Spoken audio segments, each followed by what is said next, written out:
Greetings, peeps. Splayed or not splayed? What should a Bigfoot track look like? There seems to be a great deal of variation amongst the Bigfoot track casts. And you kind of have to assume that a few of them are fabricated, but which ones? How do you tell? How do you determine what is a valid, authentic Sasquatch track? Depends on who you ask, doesn't it? One of you guys told me that you'd had a conversation with Meldrum, Dr. Meldrum. The only guy I think to have successfully published a peer-reviewed article pertaining to something Bigfoot related. The non-compliant gait. Mid-tarsal break. He did a paper on that. Yeah, so one of you guys told me that you'd asked Meldrum about the splayed foot, splayed toes. What are splayed toes? It's a good question. We get used to things, don't we, in our environment? Like we get used to microwave ovens, we get used to cars, we have things that we just take for granted. And it's also, pertains to the stuff that we see around us visually. We're used to seeing human footprints, aren't we? You go to the beach, everybody's walking barefoot, and you see you can do it anytime you want. You got your own feet, you can just go step in the mud and you look down there and they look a certain way. But they look a certain way because our feet, even though most of us never think about it, aren't really aware of it, have been modified. Much in the same way as, I think is it Chinese or Japanese, one of those cultures over there where they bound the women's feet and they'd make the feet stay small. I know my father had his feet were scrunched, his toes were scrunched together because when he was a kid he I don't know, for some reason didn't, kept wearing the same size shoe.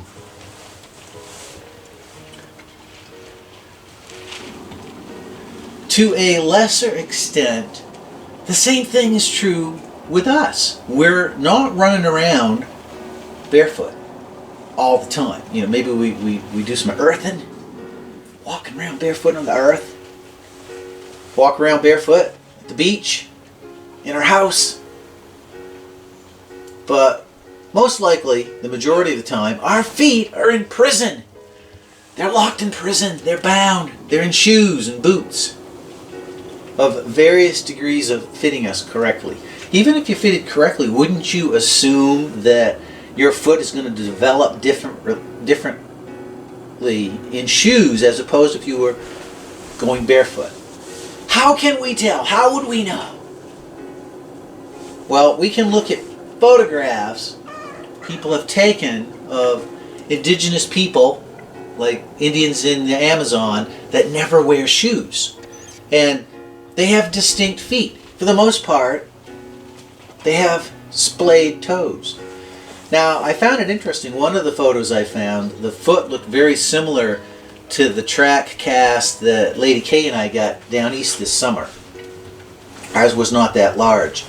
Now, I received my track cast from Cliff Barackman, which marks this historical occasion that'll go down in infamy. Infamous. I believe this is the first time anyone ever in the history of the universe on planet Earth and others has cast or attempted to cast a Sasquatch footprint in metal. The first time. Please correct me if I'm incorrect.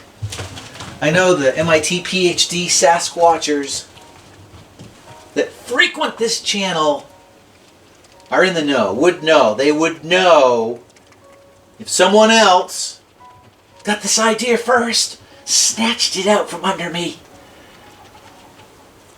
But I believe I am the first person to make the attempt to cast a Sasquatch footprint in metal. Now, as many of you very astute and intelligent Sasquatchers, Zen Yetians, know, this is the Gray Harbor cast. I believe it was found in 1982. Gray Harbor has a long history of Sasquatch sightings there, and there's several recent ones. the browns, in the cow pasture. And they have other strange occurrences. Just not too long ago, they had some kind of meteorite or UFO or something came down. It was a blinding flash that all kinds of people saw. A huge explosion. No debris, no meteorite, nothing was found. So you guys tell me, what should a Sasquatch footprint look like? This Gray Harbor track looks like a scaled up version of a human. Now at first you would think, well, that would be really difficult to do. You'd have to be a skilled artisan to craft such a believable, fake. If it's a fake, it doesn't look like fake. It looks fantastic. Cliff was great, man. He shipped it out to me super soon. The only complaint I would have is I think he charged me $37 shipping, which is almost the price I paid for the footprint. I think it was only $50. And made out of some kind of really durable resin. Awesome. First generation. He made a mold of the original, and this is a first generation reproduction. Fantastic. Just a fantastic track. Real or fake, I don't care. It looks awesome. It's going to be fun trying to cast it.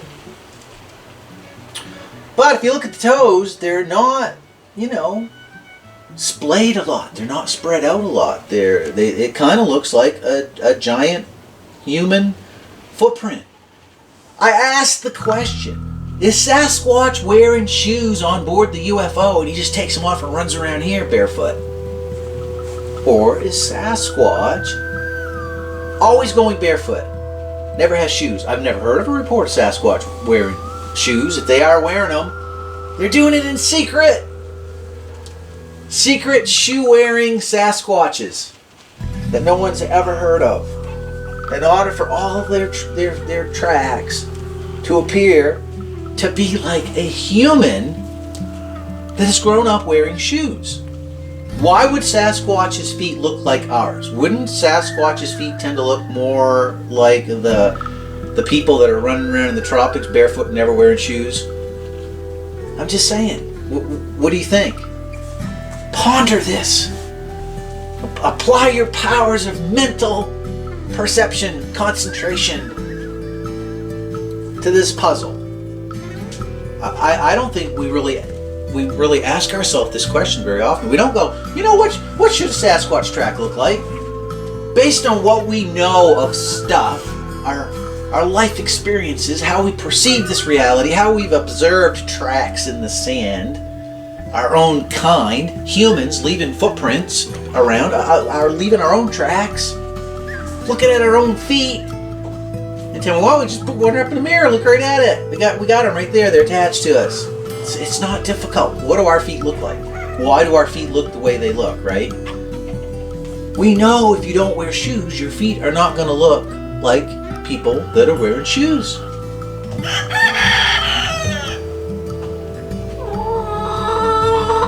I mean, just how splayed should you expect, I suppose you'd have to examine a broad base of people that are not wearing shoes, that have never wore shoes, to see the variation, right? To see if it's consistent with the Sasquatch footprint, or should it not be consistent, right? Dogs don't really particularly have splayed toes, or cats, or bears. I mean, they're not wearing shoes, obviously, but their toes are pretty close together. I don't know. I have not investigated this enough to really, form real strong opinions. I kind of would think the toes would be splayed, but maybe they wouldn't.